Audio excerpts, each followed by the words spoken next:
katawan ninyo. Tama? Eh lahat po kasi ng ating mga sakit, nakukuha po yan dahil po sa pagkain. Alin?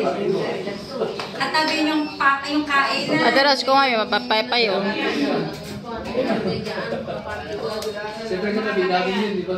Bibigyan ka.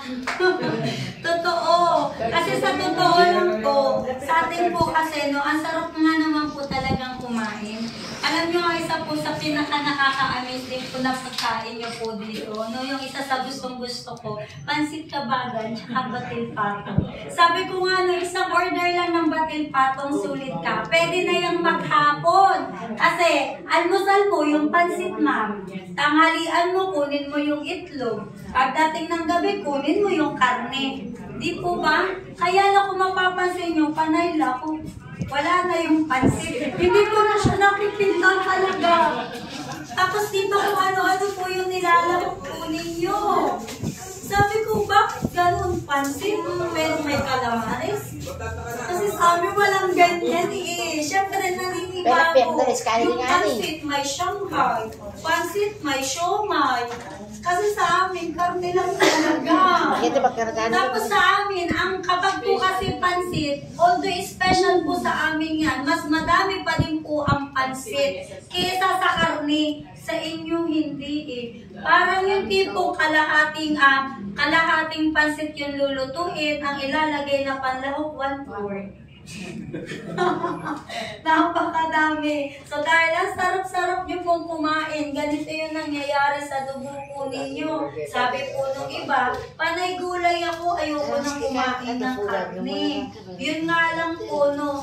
Ang mga tao po, mahilig po silang kumain po ng mga ginisa.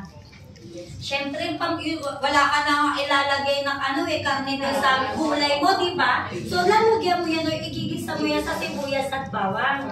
Ang kaso, yung mantika na ginamit nyo, kumusta po? Tapos po, hindi din po minsan, ugali natin yan, lalo na, no, halimbawa po, nasa, yung oil po, nasa isang lalagyan. Magpiprito ka ng itlog. Aminin natin kasi totoo talaga. Kasi kahit ako na-experience ko.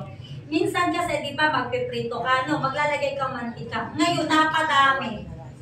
Hindi nyo na ibabalik yan. Diretso na yan. Kasi ang katwiran mo naman, may susunod ka pang lulutuin. Sa susunod na lulutuin, magagamit pa ulit yung mantika.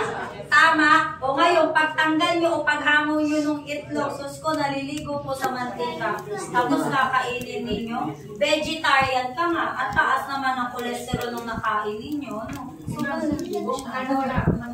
Ang canola oil, okay po yan. Maganda din daw po yan sa puso. No? Yun nga lang po, sabi ko nga, dito po sa atin, mahirap pong maging healthy. Kasi kung ano po yung itlog. Pero kapag bumili ka dyan sa supermarket, dyan sa palengke, 120 pesos lang po siya, 1.5 liters na po siya. Virgin coconut oil, isa yan sa maganda po, no? Pero ang isang virgin coconut oil, ganito kalaki, 275. So, syempre, kung ikaw papipiliin, dun ka po sa doon ka sa mura. Sa itlog na lang eh. Ang itlog po, magkano yung puti? 8 pesos? May 8 pa ba ngayon? 10 pesos na. O, di ba ang mahal-mahal ng itlog? 10 piso yung isang itlog. Kapag organic, 12. 12 o 14, magre-rate siya ng ganyan eh. Papipiliin kita. Anong mas gusto mo? Yung 10 piso o yung 14 pesos? Mura, madami kang mabibili eh. Halos kalahati yung diferensya. Pero yung isang itlog po kasi na brown po na yan na organic, yan po kasi yung mas healthy. So, sabi ko nga po dito, mas mahirap po maging healthy kasi ang mahal po ng bilihin. No? So, dahil kayo po ay first time may encounter yung tinatawag nating cleansing effect.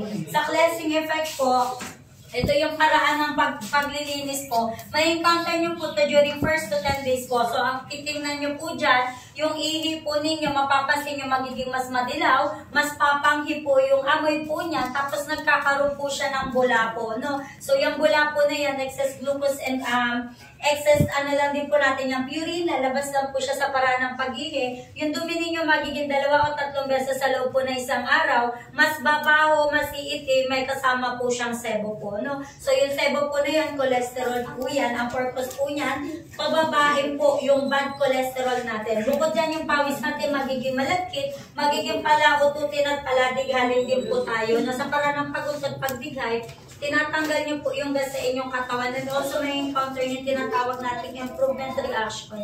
Sa improvement reaction, temporary adjustment, anandalian, ang may encounter niyo po dito po, constipation. Posible po mahirapan kayong dumumi, posible po na mag-LBM kayo. Kung sakaling mag-LBM kayo, inuman nyo ng madaming tubig po para hindi kayo ma-dehydrate.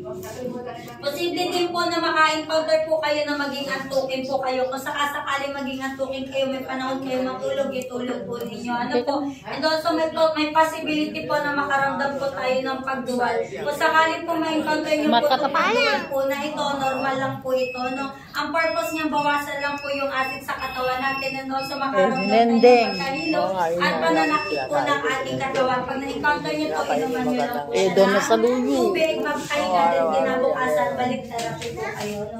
So ngayon po, tapos na po, tatawag na po ulit ako ng kasunod.